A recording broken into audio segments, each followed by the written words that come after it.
ಸ್ನೇಹಿತರೇ ನಮಸ್ಕಾರ. ನಾನು ರವೀಂದ್ರ ಜೋಶಿ. ಸೋಮವಾರದ ಸಂಚಿಕೆಗೆ ಸ್ವಾಗತ. ಸ್ನೇಹಿತರೆ, ಭಾಳ ದೊಡ್ಡ ಮಟ್ಟದ ಬೆಳವಣಿಗೆಗಳಾಗಿದ್ದಾವೆ. ಭಾಳ ಮುಖ್ಯವಾಗಿ ಹೆಚ್ಚು ಚರ್ಚೆಗೆ ಗ್ರಾಸ ಆಗಿರೋದೇನಪ್ಪ ಅಂದರೆ, ಡೊನಾಲ್ಡ್ ಟ್ರಂಪ್ ಆಯೋಜಿಸಿದಂಥ ಒಂದು ಕರೆಸ್ಪಾಂಡೆಂಟ್ಸ್ ಡಿನ್ನರ್ ಔತಣಕೂಟದಲ್ಲಿ ಆತನ ಹತ್ಯೆಗೆ ಪ್ರಯತ್ನ ಮಾಡಿದಂಥ ಒಂದು ದೊಡ್ಡದಾದಂಥ ಘಟನೆ ಇವತ್ತು ಜಾಗತಿಕ ಮಟ್ಟದಲ್ಲಿ ವೈರಲ್ ಆಗಿದೆ. ಇದ್ದಕ್ಕಿದ್ದ ಹಾಗೆ ಗುಂಡಿನ ಮೊರೆತ ಕೇಳಿಸುತ್ತೆ, ಇಡೀ ವಾತಾವರಣ ಪ್ರಕ್ಷುಬ್ಧಗೊಂಡ್ಬಿಡುತ್ತೆ. ಇದ್ದಕ್ಕಿದ್ದ ಹಾಗೆ ಡೊನಾಲ್ಡ್ ಟ್ರಂಪ್ ಮತ್ತು JD ವ್ಯಾನ್ಸ್ ತಾವು ಕೂತಿರುವಂಥ ಟೇಬಲ್ನ ಕೆಳಗಡೆ ಅಡಿಕೋತಾರೆ.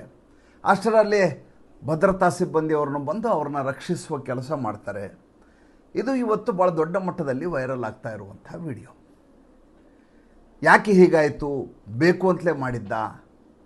ಅಂಥ ಅಮೇರಿಕೆಯಲ್ಲಿ ಭದ್ರತಾ ವೈಫಲ್ಯಕ್ಕೆ ಸಾಧ್ಯತೆ ಹೇಗೆ ವಿಫಲಗೊಂಡಿತು? ಅದು ಡೊನಾಲ್ಡ್ ಟ್ರಂಪು ಪ್ಲಸ್ ಈ ಕರೆಸ್ಪಾಂಡೆಂಟ್ಸ್ ಪತ್ರಕರ್ತರಿರುವಂಥ ಭೋಜನ ಕೂಟದಲ್ಲಿ ಈ ರೀತಿಯ ಘಟನೆ ಹೇಗೆ ನಡೀತು? ಇದರ ಕುರಿತು ಎಲ್ಲರೂ ವಿಶ್ಲೇಷಣೆಯನ್ನು ಮಾಡ್ತಾ ಇದ್ದಾರೆ. ಬೇರೆ ಬೇರೆ ತಮ್ಮ ಆಯಾಮಗಳಲ್ಲಿ ಇದನ್ನು ಚರ್ಚೆ ಮಾಡ್ತಾ ಇದ್ದಾರೆ. ಮೊದಲನೇದಾಗಿ ಅರ್ಥ ಮಾಡ್ಕೋಬೇಕು, ಅಮೇರಿಕೆಯಲ್ಲಿರುವಂಥ ಒಂದು ಸಂಸ್ಕೃತಿ.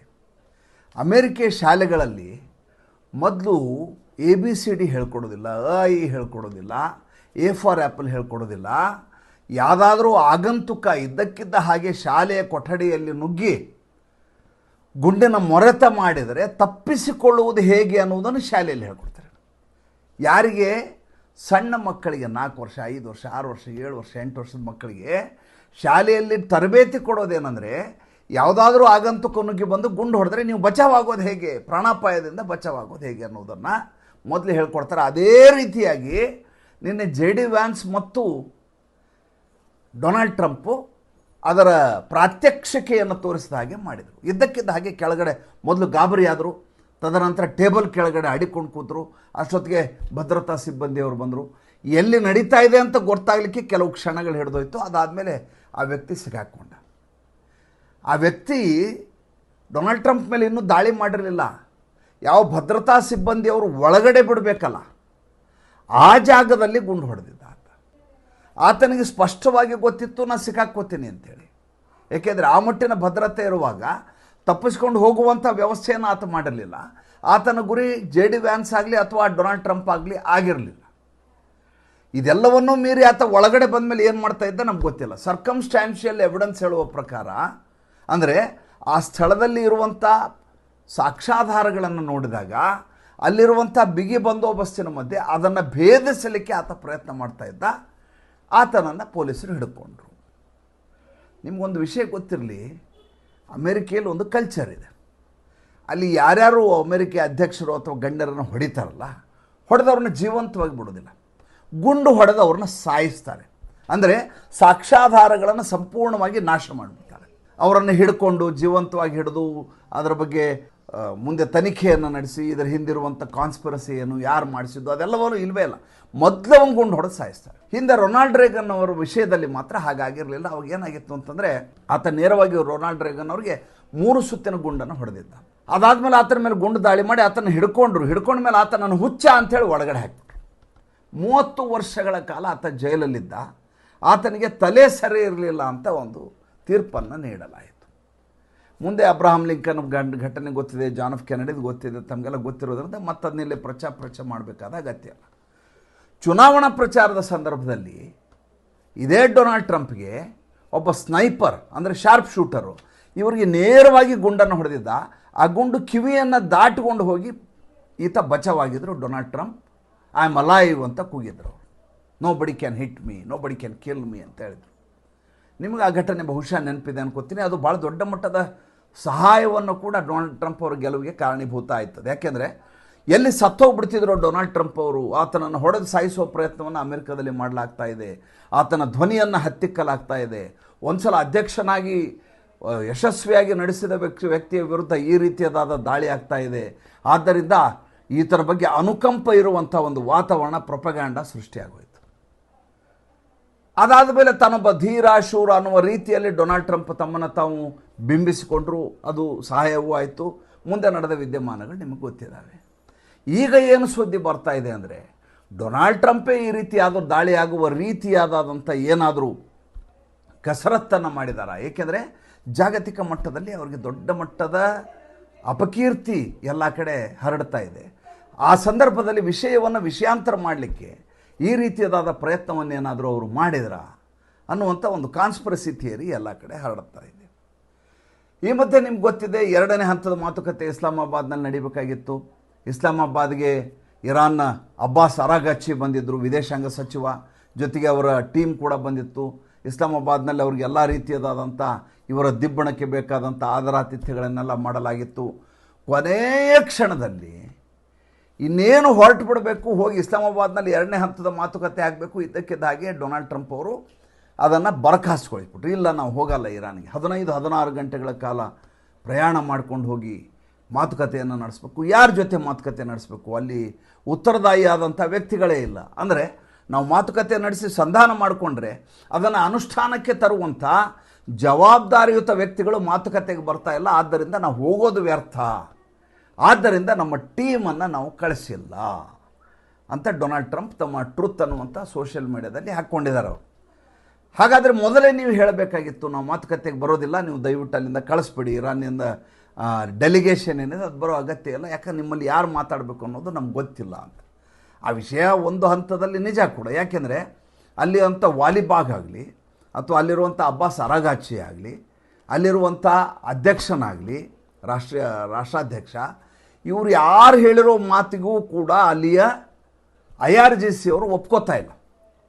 ಮೂಲತಃ ಅರ್ಥ ಮಾಡ್ಕೊಳ್ಳಿ, IRGC ಅಂತಿದೆಯಲ್ಲ, ಇದು ಇದು ಇರಾನಿಯನ್ ಅಲ್ಲ, ಇಸ್ಲಾಮಿಕ್ ರೆವಲ್ಯೂಷನರಿ ಗಾರ್ಡ್ ಅಂಥೇಳಿ ಅದರ ಹೆಸರು, ಕಾರ್ಪ್ಸ್ ಅಂತ ಅದರ ಹೆಸರು, IRGC ಅಂತ. ಏನಕ್ಕಿದು ಆವಾಗ ಅನುಷ್ಠಾನಕ್ಕೆ ಬಂದದ್ದು ಅಂದರೆ, ಯಾವಾಗ ಸರ್ಕಾರ ಬದಲಾಯಿತೋ ಆವಾಗ ಅಯಾತುಲ್ಲಾ ಖೊಮೇನಿಯನ್ನು ರಕ್ಷಣೆ ಮಾಡಲಿಕ್ಕೋಸ್ಕರ ಒಂದು ದಂಡನ್ನು ರೆಡಿ ಮಾಡಲಾಯಿತು, ಒಂದು ಸೈನ್ಯವನ್ನು. ಆ ಸೈನ್ಯದ ಕೆಲಸ ಏನಂದರೆ, ಈ ಧಾರ್ಮಿಕ ನಾಯಕನನ್ನು ಬಚಾವ್ ಮಾಡಬೇಕು, ರಾಷ್ಟ್ರವನ್ನು ಆ ಮೂಲಕ ರಕ್ಷಣೆ ಮಾಡಬೇಕು. ಏಕೆಂದ್ರೆ ಭಾಳ ದೊಡ್ಡ ಮಟ್ಟದ ಕ್ಷಿಪ್ರ ಕಾರ್ಯಾಚರಣೆಯ ನಂತರ ಬಂದಂಥ ವ್ಯಕ್ತಿ ಆತ, ಇಸ್ಲಾಂ ರಾಷ್ಟ್ರ ಶುರುವಾಗಿತ್ತು. ಆವಾಗ ಆ ರೀತಿಯಾದ ದಂಡಿನ ಅಗತ್ಯ ಇತ್ತು. ಅದು ಮುಂದೆ ಸೈನ್ಯವನ್ನು ಮೀರಿ ಬೆಳೀತು. ಮತ್ತು ಅವರ ಆಲೋಚನಾ ಶೈಲಿ ಹೇಗಿದೆ ಅಂದರೆ, ದಾಳಿಯೇ ಅವರ ಉದ್ದೇಶ, ಅದನ್ನು ಬಿಟ್ಟು ಬೇರೆ ಏನೂ ಗೊತ್ತಿಲ್ಲ ಅಂತ. ಆಮೇಲೆ ಇವರ ಕಮಾಂಡರ್ಗಳಿದಾರಲ್ಲ, ಇವರು ಎಲ್ಲ ಕಡೆ ಹರಿದು ಹಂಚಿ ಹೋಗಿಬಿಟ್ಟಿದ್ದಾರೆ ಬೇರೆ ಬೇರೆ ಪ್ರಾಂತ್ಯಗಳಲ್ಲಿ. ಹಾಗೆ ಹರಿದು ಹಂಚಿ ಹೋದಂಥ ಯಾರ್ಯಾರು ಕಮಾಂಡರ್ಗಳಿದಾರೋ ಅವರು ತಮ್ಮ ತಮ್ಮ ಪ್ರದೇಶದಿಂದ ತಮಗೆ ಎಲ್ಲಿ ಇಷ್ಟ ಬರುತ್ತೋ ಅಲ್ಲಿಗೆಲ್ಲ ದಾಳಿಯನ್ನು ಮಾಡ್ತಾರೆ.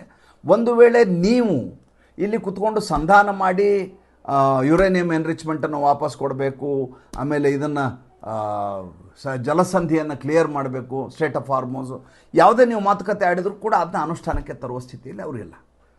ಆದ್ದರಿಂದ ಮಾತುಕತೆಯಿಂದ ಲಾಭ ಇಲ್ಲ ಅಂತ ಡೊನಾಲ್ಡ್ ಟ್ರಂಪ್ ಹೇಳಿರೋದು. ಆತ ಹೇಳಿರುವ ಮಾತನ್ನು ತಾತ್ಪರ್ಯವನ್ನು ಯಥಾವತ್ತಾಗಿ ನಾವು ತೆಗೆದುಕೊಳ್ಳಬಾರ್ದು. ಏಕೆಂದರೆ ಇಷ್ಟು ದಿವಸ ಈತ ಈ ಮಾತನ್ನು ಹೇಳಲಾರದೆ ಈ ಹಿಂದೆ ಅದೇ ಇಸ್ಲಾಮಾಬಾದ್ಗೆ ತನ್ನ ಉಪಾಧ್ಯಕ್ಷನನ್ನು ಎಲ್ಲರನ್ನೂ ಕಳಿಸಿದ ವ್ಯಕ್ತಿ ಈಗ ಈ ಮಾತನ್ನು ಹೇಳ್ತಾ ಇದ್ದಾರೆ. ಅಂದರೆ ಇದರಿರುವ ಉದ್ದೇಶ ಏನು? ಅಮೇರಿಕೆಯಲ್ಲಿ ನಡೀತಾ ಇರೋ ವಿದ್ಯಮಾನವನ್ನು ನೀವು ಅರ್ಥ ಮಾಡ್ಕೋಬೇಕು. Top 100 oil companies of America, United States R under profit from last 2 months.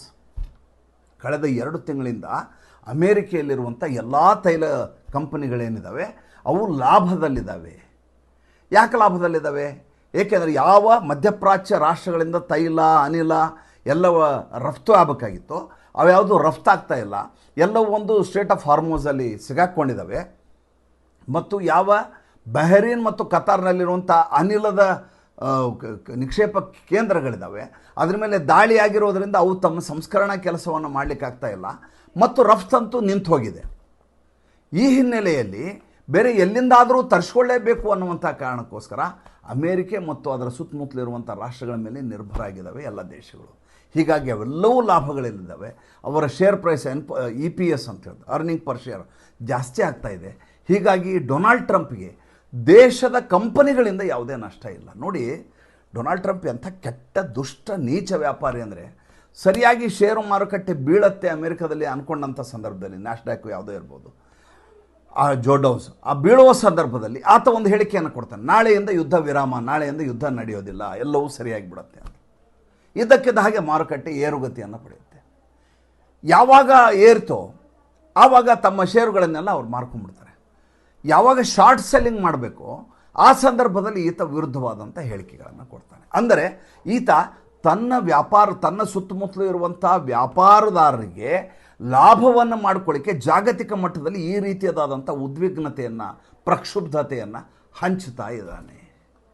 Donald Trump ಮಾಡಿರುವ ಅತಿ ದೊಡ್ಡದಾದಂಥ ಬ್ಲಂಡರ್ ಏನಾದರೂ ಇದ್ದರೆ ಜಗತ್ತಿನಲ್ಲಿ, ದೊಡ್ಡ ಶಾಪ ಏನು ಅಂದರೆ, ಇವತ್ತು ಇಡೀ ಜಗತ್ತಿನಲ್ಲಿ ಎಲ್ಲಿಯೂ ಕೂಡ ತೈಲ ಸಮೃದ್ಧಿಯನ್ನು ಉಳಿಸ್ಲಿಕ್ಕೆ ಸಾಧ್ಯ ಆಗಿಲ್ಲ. ನಾನು ನಿಮ್ಗೆ ಹೇಳಿದಾಗ ಹುಬ್ಳಿಗೆ ಹೋಗಿದ್ದೆ ಮೊನ್ನೆ. ಒಬ್ಬ ಆಟೋ ರಿಕ್ಷಾ ಡ್ರೈವರ್ ರೀ, ಆತ ಗ್ಯಾಸನ್ನು ತುಂಬಿಸ್ಕೋಬೇಕು. ಗ್ಯಾಸ್ ತುಂಬಿಸ್ಕೊಳ್ಳೋಕೆ ಇಡೀ ದಿವಸ ಪೆಟ್ರೋಲ್ ಬಂಕಲ್ಲಿ ಕಾಯ್ಬೇಕು. ಗ್ಯಾಸ್ ಬಂಕಲ್ಲಿ ಬೆಳಗ್ಗೆ ಹೋಗಿ ನಿಂತರೆ ಸಂಜೆ ಆತನಿಗೆ ಗ್ಯಾಸ್ ಸಿಗುತ್ತೆ. 150-200 ಕಿಲೋಮೀಟ್ರ್ ಬರುತ್ತೆ. ಅದು ಖಾಲಿ ಆದ್ಕೊಳ್ಳೋ ಮತ್ತೆ ಹೋಗಿ ಇಡೀ ದಿವಸ ಕಾಯ್ಕೊಂಡು ನಿಲ್ಲಬೇಕು. ಕೇವಲ ಹುಬ್ಬಳ್ಳಿಗೆ ಮಾತ್ರ ಸೀಮಿತ ಅಲ್ಲ, ಬೆಂಗಳೂರಿಗೆ ಹೋದರೂ ಅದೇ ಇದೆ, ಮೈಸೂರಿಗೆ ಹೋದರೂ ಅದೇ, ಎಲ್ಲ ಇಡೀ ದೇಶಾದ್ಯಂತ ಈ ಸ್ಥಿತಿಗೆ ನಮ್ಮನ್ನು ನೂಕಿದ್ಯಾರು? ಇರಾನ್ ಏನಾದರೂ ನಮ್ಮ ಮೇಲೆ ಅಣುಬಾಂಬ್ ಹಾಕ್ತೀವಿ ಅಂತ ಹೆದರ್ಸಿತ್ತ ಜಗತ್ತಿನಲ್ಲಿ? ಯಾವತ್ತೂ ಹೇಳೇ ಇಲ್ಲ ಅದು. ಹಾಗಂತ ಅಣುಬಾಂಬನ್ನು ಇಟ್ಕೊಂಡದು ತೊಂದರೆ ಕೊಡ್ತಿರ್ಲಿಲ್ವಾ? ತೊಂದರೆ ಕೊಡ್ತಾ ಇತ್ತು. ಆದರೆ ಈಗ ಯುದ್ಧ ಮಾಡುವ ಅಗತ್ಯ ಇತ್ತ? ಯುದ್ಧಕ್ಕೆ ಬೇಕಾದ ತಯಾರಿಯನ್ನು ಇವರು ಮಾಡ್ಕೊಂಡಿದ್ರ? ಕೌರವರ ಯುದ್ಧಕ್ಕೂ ಇದಕ್ಕೂ ಏನೂ ವ್ಯತ್ಯಾಸ ಇಲ್ಲ. 5 ಗ್ರಾಮಗಳನ್ನು ಕೇಳಿದವರಿಗೆ ಸೂಜಿಯ ಮೊನೆ ಕೊಡೋದಲ್ಲ ಅಂತ ಕೌರವ ಹೇಳ್ತಾನೆ. ಕೃಷ್ಣ ಹೇಳ್ತಾನೆ 5 ಗ್ರಾಮ ಕೊಟ್ಬಿಡಿ, ಹಸ್ತಿನಾವತಿ ಕೊಡಲ್ವಾ? ಬೇಡ ಬಿಡು, 5 ಗ್ರಾಮ ಕೊಡು. ಇಲ್ಲ, ನಾನು ಸೂಜಿಯ ಮೊನೆಯಷ್ಟು ಜಾಗ ಕೊಡೋದಿಲ್ಲ ಅಂತ. 18 ದಿವಸಗಳ ಕಾಲ ಯುದ್ಧ ನಡೀತು. 1 ದಿವಸ ಮುಗಿದು ಹೋಗುತ್ತೆ ಅಂತ ನಿರೀಕ್ಷೆ ಮಾಡಿರ್ತಾರೆ. ಹಾಗೆ ಯಾವ ರಷ್ಯಾ ಉಕ್ರೇನ್ ಯುದ್ಧ 4 ವರ್ಷ ಆದರೂ ಮುಗಿಲಿಲ್ಲವೋ ಅದೇ ರೀತಿಯಾಗಿ ಈ ಯುದ್ಧವು ಕೂಡ ಪ್ರತಿ ದಿವಸ ಈತನ ಹುಚ್ಚಾಟದಿಂದ ಇನ್ನಿಲ್ಲದ ಹಾಗೆ ನರಳುವ ಸ್ಥಿತಿಗೆ ತೆಗೆದುಕೊಂಡು ಹೋಗ್ತಾ ಇದೆ. ಎಲ್ಲ ದೇಶದ ಆರ್ಥಿಕತೆಯನ್ನು ಸಂಪೂರ್ಣವಾಗಿ ನಾಶ ಮಾಡ್ತಾ ಇದ್ದಾನೆ. ಆತನಿಗೆ ಒಂದು ಕ್ಷುಲ್ಲಕ ಒಂದು ಸಣ್ಣ ಪಶ್ಚಾತ್ತಾಪ ಕೂಡ ಇದ್ರ ಬಗ್ಗೆ ಇಲ್ಲ. ನೋಡಿ, ಆತನ ಏರ್ ಬೇಸ್ ಇದೆ ಅನ್ನುವಂಥ ಕಾರಣಕ್ಕೋಸ್ಕರ ಎಲ್ಲ ಮಧ್ಯಪ್ರಾಚ್ಯ ರಾಷ್ಟ್ರಗಳ ಮೇಲೆ ದಾಳಿ ಮಾಡ್ತಾ ಇದ್ದಾರೆ. ಯುನೈಟೆಡ್ ಅರಬ್ ಎಮಿರೇಟ್ಸಿಂದ ಹಿಡಿದು ಬಹರಿನ್ನಿಂದ ಹಿಡಿದು ಎಲ್ಲ ದೇಶಗಳಿಗೆ, ಸೌದಿ ಅರೇಬಿಯಾ, ಕತಾರು, ಎಲ್ಲ ದೇಶದ ಮೇಲೆ ದಾಳಿ ಮಾಡ್ತಾರೆ. ನನ್ನಿಂದಾಗಿ ನಿಮಗೆ ತೊಂದರೆ ಆಗಿದೆ ಅಂತ ಆತನ ಒಂದು ಹೇಳಿಕೆಯನ್ನು ಎಲ್ಲಿಯಾದರೂ ತೋರಿಸ್ಬಿಡಿ. ನೀವು ನನ್ನ ಏರ್ ಬೇಸ್ ಇರೋದರಿಂದ ನಿಮಗೆ ಸಮಸ್ಯೆ ಆಗಿದೆ, ಇದಕ್ಕೆ ನಾನು ಪರಿಹಾರ ಮಾಡ್ತೀನಿ, ನೀವು ಯಾರು ಹೆದರಬಾರ್ದು ಅಂತ ಈತ ಇಲ್ಲಿವರೆಗೂ ಒಂದು ಹೇಳಿಕೆಯನ್ನು ಕೊಟ್ಟಿಲ್ಲ. ನಿಮ್ಮ ಹಣೆ ಬಾರ ನೀವು ಅನುಭವಿಸಿ ಅನ್ನೋ ರೀತಿಯಲ್ಲಿ ಈತನ ನಡವಳಿಕೆ ಇದೆ. ಈ ಮಧ್ಯೆ ಈ ಒಂದು ಮಾತುಕತೆ ನಡೀತು ಮೊನ್ನೆ ಶುಕ್ರವಾರ. ಸುಮಾರು ದಿವಸದಿಂದ ಯುದ್ಧದ ವಿಚಾರ ಮಾತಾಡಿಲ್ಲ, ಆದ್ದರಿಂದ ಎಲ್ಲವನ್ನು ಹೇಳಿಬಿಡಬೇಕು ಅನ್ನುವಂಥ ಧಾವಂತದಲ್ಲಿ, ಹುಮ್ಮಸ್ಸಿನಲ್ಲಿ, ಉಮೇದಿನಲ್ಲಿ ಇದ್ದೇನೆ ಇವತ್ತು. ಸಂಚಿಕೆ ಸ್ವಲ್ಪ ಸುದೀರ್ಘ ಆದರೂ ದಯವಿಟ್ಟು ತಾವು ಹೊಟ್ಟೆಗೆ ಹಾಕ್ಕೋಬೇಕು. ಮಾತುಕತೆ ನಡೀತದೆ. ಏನು? ಲೆಬನಾನ್ ಮತ್ತು ಇಸ್ರೇಲ್ ಮಧ್ಯೆ ಮಾತುಕತೆಯಲ್ಲಿ ಯಾರು ಇರಬೇಕು ಸ್ವಾಮಿ? ಇಸ್ರೇಲಿನ ಯಾರು ಪ್ರತಿನಿಧಿಗಳ ಇರ್ತಾರೆ? ಇಲ್ಲವೇ ಇಲ್ಲ. ಅವರು ಮಾತುಕತೆ ಆಡ್ತಾರೆ. 2 ವಾರಗಳ ಸೀಸ್ ಫೈರ್ ಅಂತ. ಇಸ್ರೇಲಲ್ಲಿ ಉಪಸ್ಥಿತ ಇಲ್ಲ, ಅದರ ವಿದೇಶಾಂಗ ಸಚಿವ ಇಲ್ಲ, ಅಥವಾ ರಾಯಭಾರಿ ಇಲ್ಲ, ಮಧ್ಯವರ್ತಿ ಇಲ್ಲ, ಅಥವಾ ಪ್ರಧಾನಿ ಇಲ್ಲ, ಯಾರೂ ಮಾತುಕತೆಗೆ ಬಂದಿಲ್ಲ. ಮಾತುಕತೆ ಇವರೇ ನಡೆಸ್ತಾರೆ. ನಡೆಸಿ ಇಲ್ಲ ದಾಳಿಯನ್ನು ಮಾಡೋದಿಲ್ಲ ಅಂತ, ಇಲ್ಲಿ ಲೆಬನಾನ್ ಮೇಲೆ ಇನ್ಮೇಲೆ ಇಸ್ರೇಲ್ ದಾಳಿ ಮಾಡೋದಂತ ಈತನೇ ಹೇಳ್ಬಿಡ್ತಾನೆ. ಇಸ್ರೇಲ್ ಇದಕ್ಕೆ ಒಪ್ಕೊಳ್ಳುತ್ತಾ? ಇಸ್ರೇಲ್ ಹೇಳುತ್ತೆ ಹಿಜ್ಬುಲ್ಲಾ, ಕೊನೆಯ ಹಿಜ್ಬುಲ್ಲಾ ಇರುವವರೆಗೂ ಹೊಡೆಯವರೇ ನಾವು ಅಂತ ಅವ್ರು ಹೇಳ್ತಾರೆ. ಅಂದರೆ ಈ ರೀತಿಯ ಹುಚ್ಚಾಟವನ್ನು ಈತ ಮಾಡ್ತಾ ಇದ್ದಾರೆ. ಇನ್ನು ದೇಶದ ಪಾಲಿಟಿಕ್ಸಿಗೆ ಬಂದರೆ, ನೀನು ಕಪಿಲ್ ಸಿಬಲ್ ಗೋಳಾಡ್ತಾ ಇದ್ರು, ಹೇಗೆ ಇದು ಮರ್ಜರ್ ಅಂತಾಗತ್ತೆ, ಭಾರತೀಯ ಜನತಾ ಪಾರ್ಟಿ ಜೊತೆ ಆಮ್ ಆದ್ಮಿ ಪಾರ್ಟಿಯ ಮರ್ಜರ್ ಆಗಲಿಕ್ಕೆ ಸಾಧ್ಯವೇ ಇಲ್ಲ, ಇದು ವಿಲೀನ ಆಗಲಿಕ್ಕೆ ಆಗೋದಿಲ್ಲ. ವಿಲೀನ ಅಂತಂದರೆ ಒಂದು ಪಕ್ಷ, ಸಂವಿಧಾನ ಏನು ಹೇಳುತ್ತೆ, 10ನೇ ಶೆಡ್ಯೂಲ್ನಲ್ಲಿ 1985ನೇ ಇದರಲ್ಲಿ 1985 ಸೆಕ್ಷನ್ 10 ಪ್ರಕಾರ, 10ನೇ ಶೆಡ್ಯೂಲ್ ಪ್ರಕಾರ ಮರ್ಜರ್ ಅಂತಂದರೆ ಪಕ್ಷ ಮೊದಲು ನಡಾವಳಿಗಳನ್ನು ತಂದು ಒಂದು ಅನುಮೋದನೆ ತೆಗೆದುಕೊಂಡು ರೆಸೊಲ್ಯೂಷನ್ ಪಾಸ್ ಮಾಡಬೇಕು. ಅದಾದಮೇಲೆ ಯಾವ ಪಕ್ಷದ ಜೊತೆ ವಿಲೀನ ಆಗ್ತೀನಿ ಅಂತ ಹೇಳಬೇಕು. ಅದಾದ ಮೇಲೆ ಮರ್ಜರ್ ಆಗತ್ತೆ. ಒಂದು ವೇಳೆ 2 ಪಕ್ಷಗಳು ಏಕಕಾಲಕ್ಕೆ ಮರ್ಜರ್ ಆಗಿ ಹೊಸ ಹೆಸರು ಇಡಬೇಕು ಅಂದರೆ 2 ಪಕ್ಷಗಳ ಸರ್ವಾನುಮತದ ಅಂಗೀಕಾರ ಬೇಕು. ಆ ಮಿನಿಟ್ಸ್ಗಳನ್ನ ಇಟ್ಕೋಬೇಕು, ಅದಕ್ಕೆ ಮರ್ಜರ್ ಅಂತಾರೆ. ಯಾರೋ 7 ಜನ ಬಂದ ತಕ್ಷಣ ನೀವು ತೊಗೊಂಡ್ಬಿಟ್ರೆ ಮರ್ಜರ್ ಅನ್ಲಿಕ್ಕೆ ಸಾಧ್ಯ ಇಲ್ಲ, ಇದು ಚಾಲೆಂಜಬಲ್ ಇದು ಅಂತ ಗೋಳಾಡ್ತಾ ಇದ್ರು. ಸ್ವಾಮಿ, ಒಂದು ವಿಷಯವನ್ನು ನೆನ್ಪಿಟ್ಕೋಬೇಕೇನೆಂದರೆ, ನರೇಂದ್ರ ಮೋದಿ ಮತ್ತು ಅಮಿತ್ ಶಾ ಯಾರನ್ನಾದರೂ ವಿಲೀನ ಮಾಡ್ಕೋಬೇಕು ಅಂತ ಅಂದರೆ ತಮ್ಮ ಕಾನೂನು ತಜ್ಞರನ್ನು ಅವರು ಸಂಪರ್ಕಿಸಿರೋದಿಲ್ವಾ? ಕಪಿಲ್ ಸಿಬಲ್ಗಿಂತ ವ್ಯಕ್ತಿ ಪ್ರವೃತ್ತಿಗಳು ಈ ದೇಶದಲ್ಲಿ ಯಾರೂ ಇಲ್ವಾ? ಎಂದಾದರೂ ಇದರಿಂದ ಅವಮಾನ ಮಾಡಿಸ್ಕೊಳ್ಳಿಕ್ಕೆ ಅಥವಾ ಇದರಿಂದ ಮುಜುಗರವನ್ನು ಅನುಭವಿಸ್ಲಿಕ್ಕೆ ಭಾರತೀಯ ಜನತಾ ಪಾರ್ಟಿ ತಯಾರಿರುತ್ತಾ? ಅವರ ಉದ್ದೇಶ ಇರೋದೇ ಮಿಟ್ಟಿಮಿ ಮಿಲಾದುಂಗ ಅಂತ ಇರೋದರಿಂದ ನಾಳೆ ಪಂಜಾಬದ ಸರ್ಕಾರ ಕೂಡ ಬಿದ್ದರೆ ಏನೂ ಅಚ್ಚರಿ ಪಡಬೇಕಾಗಿಲ್ಲ. ಏಕೆಂದರೆ ಈಗಾಗಲೇ ಆತ ಹೇಳಿ ಆಗಿ ಹೋಗಿದೆ, ನಾನು 48 ಜನ ನನ್ನ ಹತ್ರ ರೆಡಿ ಇದ್ದಾರೆ, ಇನ್ನು 15 ಜನ ಸೇರ್ಕೋತಾ ಇದ್ದಾರೆ, 63 ಜನ ಇದ್ದಾರೆ, ನಮ್ಗೆ ಬೇಕಾಗಿದೆ 59 ಜನ ಅಂತ ಹೇಳಿದ್ದಾರೆ. ಉಸಿರೆತ್ತಲಾರದ ಹಾಗೆ ಅರವಿಂದ್ ಕೇಜ್ರಿವಾಲ್ ಏನು ಮಾಡಬೇಕು ಅನ್ನೋದನ್ನು ಮಾಡಲಿಕ್ಕೆ ತಯಾರಿದ್ದಾರೆ. ಅದಕ್ಕೆ ರಾಘವ್ ಚಡ್ಡಾನ ಆಧಿಪತ್ಯವನ್ನು ಕೊಡಲಾಗಿದೆ. ಹಾಗಂತ ರಾಘವ್ ಚಡ್ಡಾ ಭಾರಿ ಒಳ್ಳೆಯವನ ಖಂಡಿತವಾಗಿ ಹೇಳಲಿಕ್ಕೆ ಸಾಧ್ಯ ಇಲ್ಲ. ಯಾಕೆಂದರೆ ಯಾವ ವ್ಯಕ್ತಿ ಅರವಿಂದ್ ಕೇಜ್ರಿವಾಲ್ ಜೊತೆ ಸೇರಿಸಿ ದಂಧೆಯನ್ನು ಮಾಡಿದಾನೋ ಆ ವ್ಯಕ್ತಿ ಯೋಗ್ಯನಾಗಿದ್ದಾನೆ ಅಥವಾ ಭಾರತೀಯ ಜನತಾ ಪಾರ್ಟಿಯ ಎಲ್ಲ ರೀತಿಯದಾದಂಥ ವ್ಯಕ್ತಿತ್ವವನ್ನು ಮೈಗೂಡಿಸ್ಕೊಂಡಿದ್ದಾನೆ ಹಾಗೆಲ್ಲ ಹೇಳಲಿಕ್ಕೆ ಸಾಧ್ಯವೇ ಇಲ್ಲ. ಇವತ್ತು ಒಂದು ತನ್ನ ಪತ್ನಿ ಚೋಪ್ಡಾ ಜೊತೆ ಸೇರಿ ಒಂದು ಫೋಟೋವನ್ನು ಹಾಕ್ಕೊಂಡಿದ್ದಾನೆ, ದೇವಸ್ಥಾನದಲ್ಲಿ ಕೂತಿರೋ ಫೋಟೋ ಹಾಕ್ಕೊಂಡಿದ್ದಾನೆ. ಅಂದರೆ ನಾನು ಹಿಂದುತ್ವದ ಪರವಾಗಿ ಮಾತಾಡಲಿಕ್ಕೆ ತಯಾರಿದ್ದೀನಿ. ಇಷ್ಟು ದಿವಸ ನಿರಂತರವಾಗಿ ಭಾರತೀಯ ಜನತಾ ಪಾರ್ಟಿಯನ್ನು ಬೈಕೊಂಡು ಓಡಾಡಿರೋ ಮನುಷ್ಯ ಅವನು. ಈ ಧರ್ಮದ ವಿರುದ್ಧ, ಧರ್ಮದ ಹೆಸರಿನಲ್ಲಿ ರಾಜಕಾರಣ ಮಾಡಬಾರ್ದು, ಹಂಗೆ ಹಿಂಗೆ ಬಾಯಿಗೆ ಬಂದಾಗ ಮಾತಾಡಿರೋ ವ್ಯಕ್ತಿ. ಅದಾದಮೇಲೆ ಎಲ್ಲವನ್ನು ಡಿಲೀಟ್ ಮಾಡ್ದ ಎಕ್ಸ್ನಲ್ಲಿ, ಸೋಷಿಯಲ್ ಮೀಡಿಯಾದಲ್ಲಿ. ಅವತ್ತೇನೋ ಹೇಳಿದ್ದೆ, ಈತ ಡಿಲೀಟ್ ಮಾಡ್ತಾ ಇರೋದು ನೋಡಿದರೆ ಈತ ಭಾರತೀಯ ಜನತಾ ಪಾರ್ಟಿಗೆ ಒಂದು ಟೋಳಿಯನ್ನು ಕರ್ಕೊಂಬರ್ತಾನೆ. ಒಬ್ಬನೇ ಬಂದರೆ ಈತ ಪಕ್ಷಾಂತರ ನಿಷೇಧ ಕಾಯ್ದೆಯನ್ನು ಹೊರಟೋಗ್ತಾನೆ. ಅದಕ್ಕೇನು ಮಾಡ್ತಾನೆ, ಒಂದು ದಂಡನ್ನು ಕರ್ಕೊಂಬರ್ತಾನೆ. ಇರೋದು ಒಂದು 10 ಜನ ಇದ್ದಾರೆ, ಇವರು ಏನೋ ವ್ಯತ್ಯಾಸ ಆಗತ್ತೆ ಅಂತ ಹೇಳಿದ್ದೆ ನಾನು. ಅದರ ಪ್ರಕಾರ ಈಗ ಬಂದಿದ್ದಾರೆ.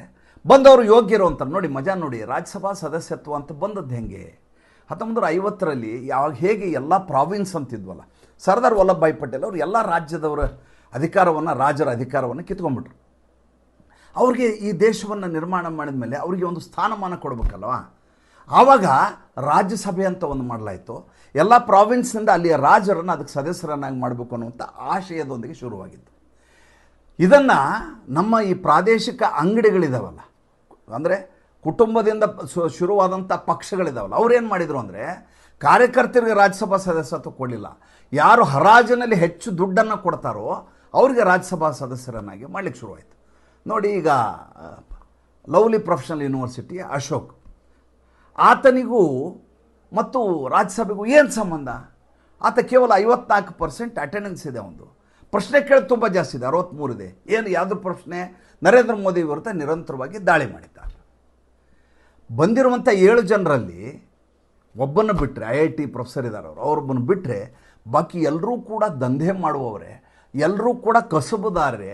ಅವರು ಯಾರೂ ಕೂಡ ದೇಶಕ್ಕೆ ಒಳ್ಳೆಯದಾಗಲಿ ಅನ್ನುವಂಥ ಕಾರಣಕ್ಕೋಸ್ಕರ ರಾಜಕಾರಣಕ್ಕೆ ಬಂದವರು ಅಲ್ಲ ಅವರು.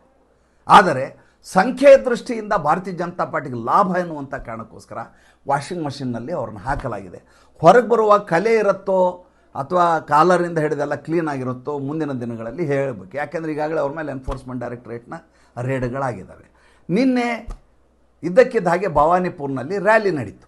ಮಮತಾ ಬೇಗಮ್ದು ಒಂದು ಕಡೆ, ಈ ಕಡೆ ಆಕೆ ವಿರುದ್ಧವಾಗಿ ನಿಂತಿದ್ದಲ್ಲ ಆತ ಸುವೇಂದು ಅಧಿಕಾರಿದು ಒಂದು ಕಡೆ ರ್ಯಾಲಿ. ಒಂದೇ ಪ್ರದೇಶದಲ್ಲಿ 2 ರ್ಯಾಲಿ. ಆತ ನಂದಿಗ್ರಾಮದಲ್ಲೂ ಚುನಾವಣೆಗೆ ನಿಂತಿದ್ದಾನೆ, ಈ ಕಡೆ ಭವಾನಿಪುರದಲ್ಲೂ ನಿಂತಿದ್ದಾರೆ ಸುವೇಂದು ಅಧಿಕಾರಿ. ಈ ಸಲ ಪಟ್ಟು ಹಿಡಿದು 2 ಕಡೆ ಸೋಲಿಸಬೇಕು ಅಂತ.